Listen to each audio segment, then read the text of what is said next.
Saudi আরবের রিয়াদের বাংলাদেশ দূতাবাসে পাসপোর্ট সেবা কার্যক্রম শুরুর পর থেকে প্রবাসীদের ভিড় ক্রমেই বাড়ছে। চাপ কমাতে ইতিমধ্যে 20টি বুথও স্থাপন করেছে দূতাবাস। শুক্রবার শনিবার ছাড়া প্রতিদিন স্থানীয় সময় সকাল 8টা থেকে দুপুর 2টা পর্যন্ত টানা চলে সেবা কার্যক্রম। তবুও দম ফেলার ফুরসত নেই ই পাসপোর্ট সেবা সংশ্লিষ্ট দূতাবাস কর্মীদের।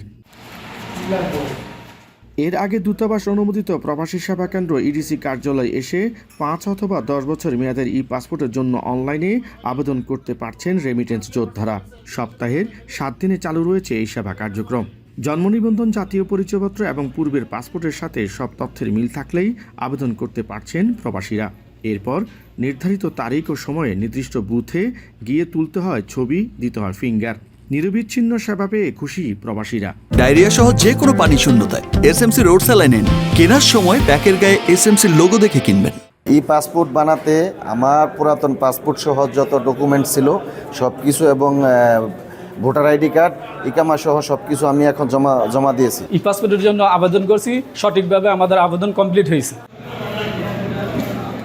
বাংলাদেশের 46তম মিশন হিসাবে সৌদি আরবের রিয়াদে দূতাবাসে ই পাসপোর্ট সেবার উদ্বোধন করা হয় গত 13 সেপ্টেম্বর।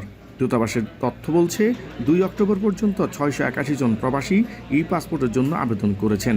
ইতিমধ্যে 100 জন আবেদনকারীর ই পাসপোর্ট সম্পূর্ণ হয়েছে।